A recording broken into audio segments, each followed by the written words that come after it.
Bonjour tout le monde, bienvenue à ce deuxième recap du Mondial Junior, donc du jour 2. Encore une fois dans les 4 matchs, donc une belle journée de hockey à regarder, c'est une journée très excitante. Euh, on avait tout d'abord le premier match qui se disputait à 2 heures du côté de Edmonton, le tout premier match du côté de l'Autriche qui affrontait la Finlande. Et la Finlande est sortie vainqueur 7-1. Sans doute, c'est sûr, on sait déjà que l'Autriche n'est pas la grosse force du tournoi. Fait que je pense que les équipes vont devoir prendre l'opportunité de gagner ces matchs-là, surtout quand t'es l'Allemagne et les Tchèques qui vont jouer pour une position 3-4 dans le pool A. Fait qu'il sera très important de gagner ces matchs-là. On va se diriger à regarder plus statistiquement ce qui s'est passé dans ce match. Au total, des tirs dans cette partie-là, excusez-moi, c'était 21 tirs du côté de la Finlande contre 8. Non, c'est pas vrai pendant tout. C'était. Ça, c'est en première période. Excusez-moi. On va essayer de retrouver ça. Je l'ai, c'est 48 tirs du côté de la Finlande, donc un peu plus de 21. Mais 48 tirs du côté des Finlandais contre 9 du côté de l'Autriche. On le sait que l'Autriche semblait pas mal à ça l'an passé. Souvent, elle même pas le 10 tirs de la partie. Il va falloir s'attendre à ça du côté des Autrichiens. Mais encore une fois, une nation complète du côté de la Finlande. Mais quand même, c'est 41 arrêts du côté de Roy Schneesels, le gardien de but autrichien. Je suis sûr que j'ai pas fait son nom, mais j'ai essayé, je vais de mon lieu. Koivunen reçoit le joueur du match du côté de la Finlande quand le portier autrichien aura le joueur du match du côté des siens. Maintenant, on va y aller un peu plus récapitulatif de la partie. Débutant la première période à seulement 3 minutes 29 du début de la première période. Puis Koivunen, le joueur du match, a refait une excellente passe de Brad Lambert. En arrière du filet, trouve que Koivunen est parfaitement à l'intérieur de l'enclave, presse un tir exactement où il fallait. Bon, le gardien de but autrichien, c'est maintenant 1-0 la marque. Elienius se fait augmente la marque un peu plus tard dans la première période, excusez-moi, à 18 minutes 02 exactement de jouer. Il fait la marque maintenant 2-0 pour les Finlandais. Bonne période à 2-0 en sortant. Et en deuxième période, encore une autre grosse période de 2 buts du côté des Finlandais. C'était Simon Taviak qui a battu le portier autrichien. C'est une excellente passe encore une fois. Je pense que les jeux de passe, les déplacements n'ont pas aidé le gardien de but autrichien. Les Finlandais ont fait tout ce qu'ils pouvaient pour marquer. Puis ça a été vraiment un très bon match à regarder du côté des Finlandais. Par contre, les Autrichiens, Urbanek qui a réussi à résoudre la marque à 2 pendant quelques instants. Il bat le gardien de but finlandais pour réduire ça à 3-1. Mais quelques instants plus tard, ça ne sera pas assez. Parce que Vaisanen remet la marque à 4-1 pour les Finlandais. Vous retournez vers la troisième période, 3 buts du côté des maintenant Finlandais. Ville Koivunen continue encore un deuxième dans ce match. Encore avec une excellente passe de Brad Lambert qui a un trio parfaitement. On a un bon trio Brad Lambert, tout ça, ça va vraiment bien pour les Finlandais. Je pense que ça fait déjà quelques années qu'il est dans le tournoi, il a l'expérience, tout ça, puis ça paraît. Il aide beaucoup, il met beaucoup, il met un gros step-up du côté de la Finlande. Topi Niemela, le prospect des Maple Leafs de Toronto, il marque son premier, je pense, du tournoi, si je ne me trompe pas.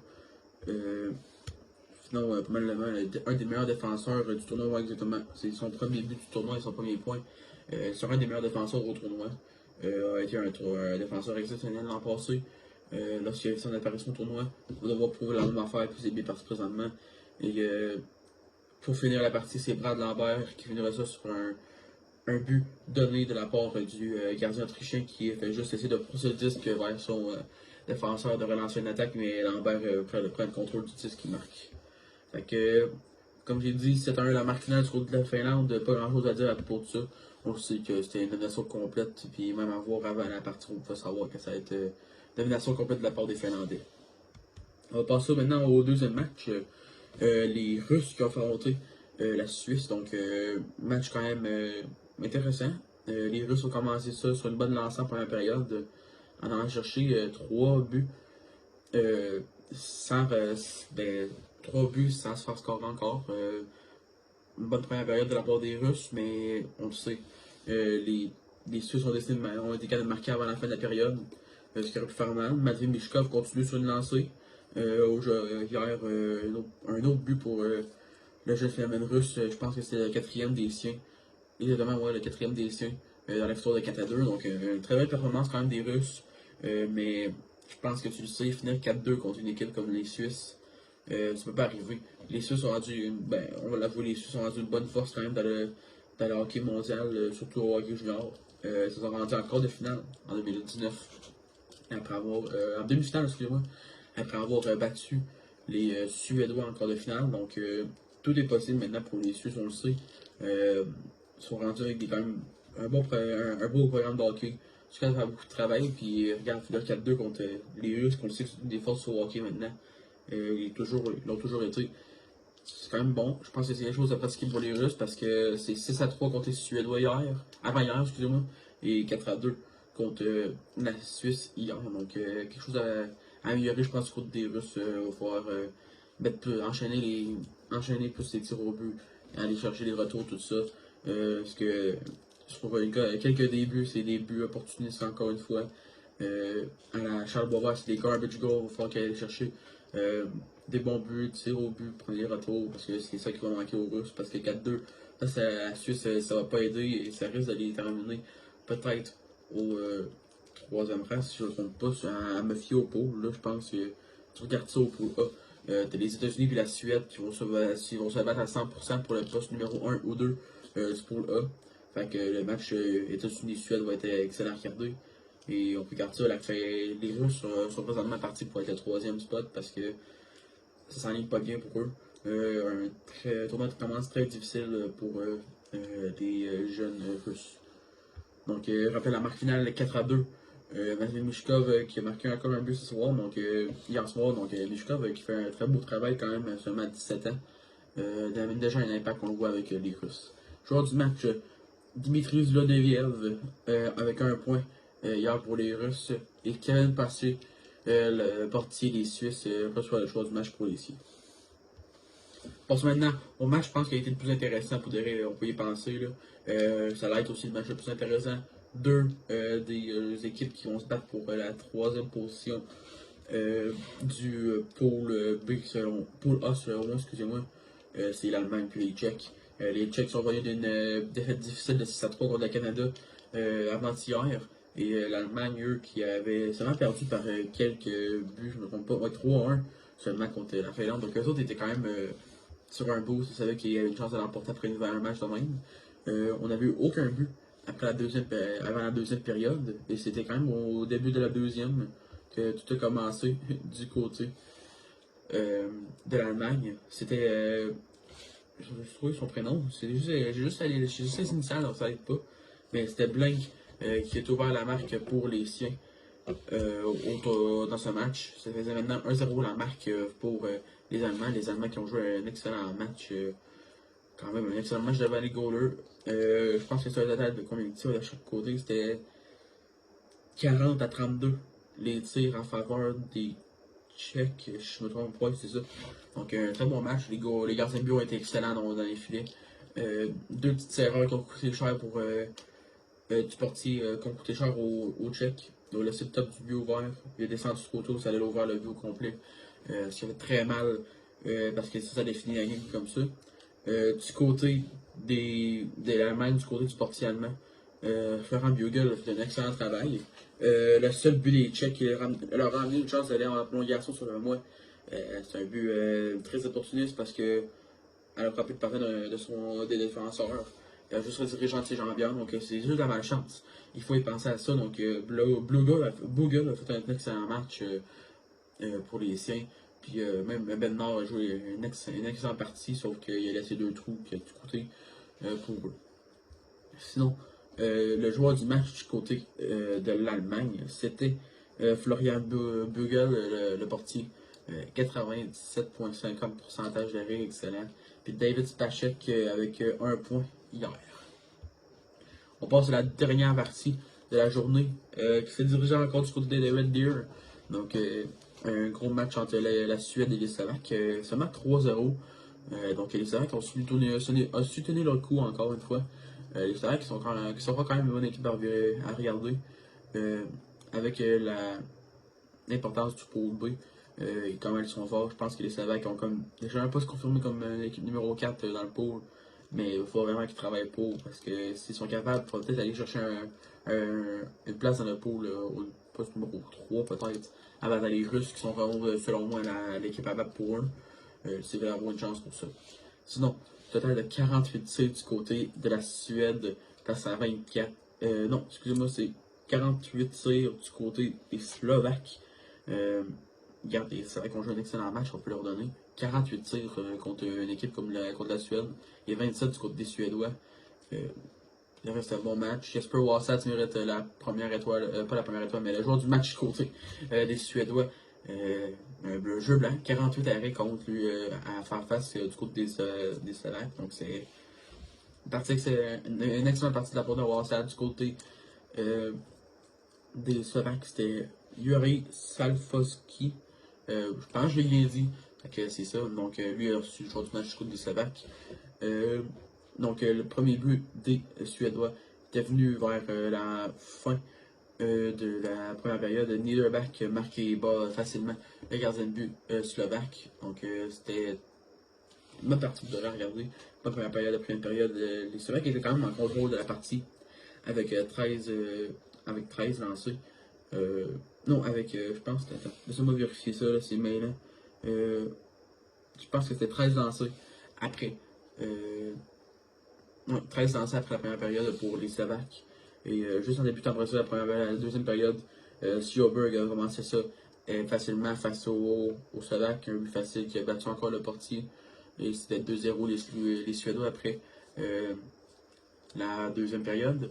Plus tard, vers la fin du troisième point, l'entraîneur-chef des Slovaques a décidé d'amener un temps mort après une punition douteuse du grand joueur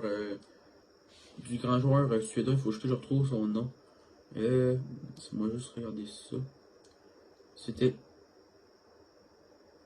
Léo Louf qui a frappé solidement, très douteusement, la tête d'un joueur slovaque. Ça lui a coûté 5 minutes d'inconduite de partie.